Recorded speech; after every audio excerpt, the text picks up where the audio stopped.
তোরা আমরা বন্ধু তোমরা কেমন আছো অবশ্যই কিন্তু কমেন্টে জানাতে পারো। তো দেখো বন্ধুরা, মেন যে কথা বাংলাদেশের লোকেরা চাইছে এটা কি, মেন যে আমার প্রশ্ন বাংলাদেশের লোকেরা চাইছে এটা কি, তোমাদেরকে আমি একটা নিউজ দিচ্ছি যে নিউজটা শোনার পর তোমাদের রক্ত গরম হয়ে যাবে।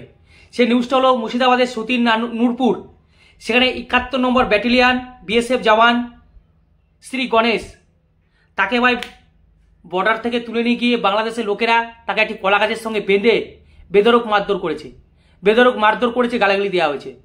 কেন এরকম চলবে? কি অপরাধ তার?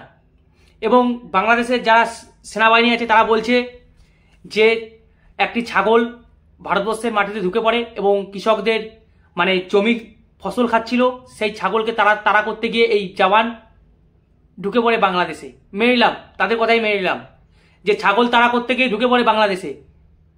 ছাগল তাড়া, মনে রাখবেন, ছাগল তাড়া করতে গিয়ে বাংলাদেশে ঢুকে পড়ে বাংলাদেশের জওয়ানরা বলছে। তাহলে তাকে এরভাবে আটকে রেখে মারধর করার কি দরকার? তাকে এভাবে আটকে রেখে মারধর করার কি দরকার? কিন্তু আমাদের বিএসএফ এর তরফ থেকে কি জানানো হচ্ছে, দেখুন বিএসএফ এর তরফ থেকে জানানো হচ্ছে যে দুইজন দুষ্কৃতী, বাংলাদেশি দুষ্কৃতী দুইজন ভারতবর্ষের মাটিতে অনুপ্রবেশের চেষ্টা করছিল। সেই অনুপ্রবেশ আটকাতে গিয়ে এই জওয়ান তাদেরকে ধাওয়া করে এবং তিনি বাংলাদেশে ঢুকে পড়েন এবং বাংলাদেশের লোকেরা তাকে ধরে এইভাবে অকথ্যভাবে কলা গাছের সঙ্গে বেঁধে মারধর করে, এইভাবে মারধর করে। এর তীব্র নিন্দা জানাই। একদিকে আপনারা ভারতবর্ষে মাটিতে ঢুকবেন এবং বিএসএফ যদি আপনাদের পিছনে ধাওয়া করে তাদেরকে আবার ধরে নিয়ে গিয়ে আপনারা তাকে এইভাবে মারবেন, তাহলে ভারতবর্ষে এত ঢোকার কি দরকার আপনাদের? ভারতবর্ষের মাটিতে এত কি কি মধু আছে আপনাদের? আর ভারতবর্ষ যদি এতই ভালো লাগে, বাংলাদেশকে দিয়ে দিন না ভারতবর্ষের একটি রাজ্য করে, দিয়ে দিন না।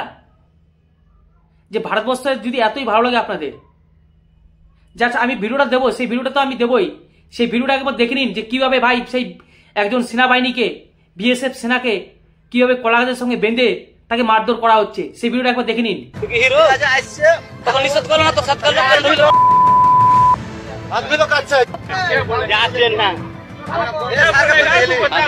उन्होंने तो कर रहा था, मैंने तुम दोनों को डराने के लिए आया था। और बोल अब तू डॉन बे, तू डॉन बना से लेके डॉन, तू डॉन बना से लेके डॉन कहाँ बनाया? तू डॉन ताले बना से लेके तू डॉन ताले बना से लेके कौन डॉन? आज बैक करो वक्त के चालो डॉल बाटी, कौन बना रहा था? अगर डॉल बाटी आलो ती हीरो बना रे तू बना से रोक ले गटे চুপ কর।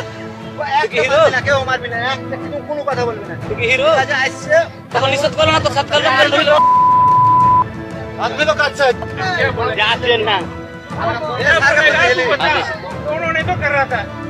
তা আপনারা দেখতে পেলেন সে বিএসএফ জওয়ান কি বলছে, যাকে তিনি বলছেন তোমাদের ভয় দেখানোর জন্য আমি ঢুকে এসেছি। অথচ সেই সেনাপ্রধানরা কি বলছে, বাংলাদেশ সেনাপ্রধানরা তারা বলছে ছাগল ধাওয়া করতে গিয়ে ঢুকেছে।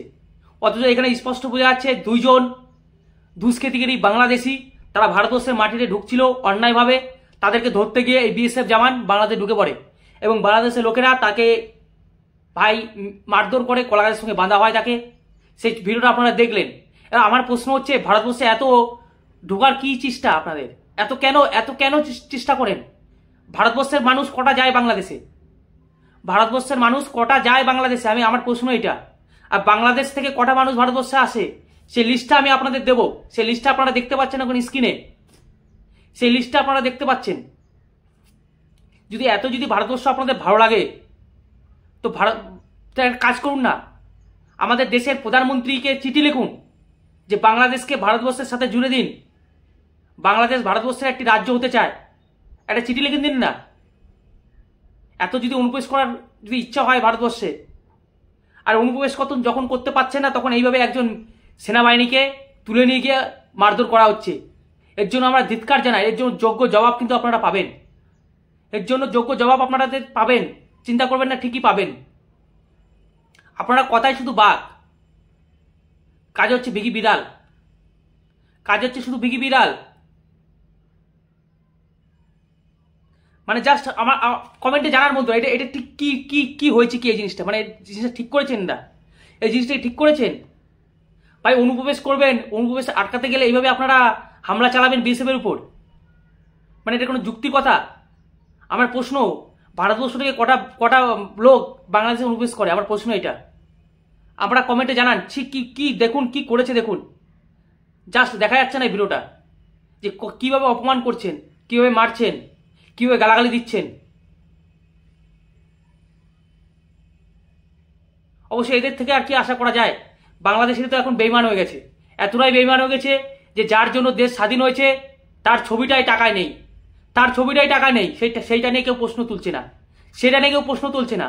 তারা প্রশ্ন তুলছে 20 টাকার নোটে কেন ভাই হিন্দুদের মন্দির থাকবে, তারা প্রশ্ন তুলছে 20 টাকার নোটে কেন বৌদ্ধ বিহারের ছবি থাকবে, সেটা নিয়ে ভাই প্রশ্ন তুলছে। কিন্তু যে শেখ মুজিবুর রহমান যার নেতৃত্বে বাংলাদেশ তৈরি হলো, সেই বাংলাদেশ সেই তার ছবিটা কেন নেই সেটা নিয়ে কেউ প্রশ্ন তুলছে না। তো এটা যে কত বড় বেইমান বুঝতেই পারছো। আর ভারতবর্ষ থেকে স্বাধীন করেছে সেটা তারা কি করে তারা সেটা মনে রাখবে বলুন তো?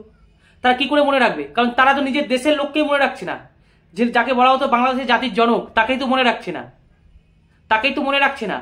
এবং এই থেকে আরেকটা জিনিস বোঝা যায় যে সেখানে লোকেরা সংখ্যালঘুদের কি চোখে দেখে, সেখানে লোকেরা সংখ্যালঘুদের কি চোখে দেখে এটাও কিন্তু প্রমাণিত হয়, প্রমাণিত হচ্ছে না? যে 20 টাকার নোটে, বাংলাদেশের 20 টাকার নোটে হিন্দুদের ছবি রয়েছে, হিন্দুদের একটি মন্দিরের ছবি রয়েছে এবং বৌদ্ধ বিহারের ছবি রয়েছে, সেটা নিয়ে এরা আন্দোলন করার হুমকি দিচ্ছে, বলছে কেন থাকবে মুসলিম কান্ট্রিতে। আরে ভাই 3 কোটি না 4 কোটি এখনো হিন্দু থাকে বাংলাদেশে,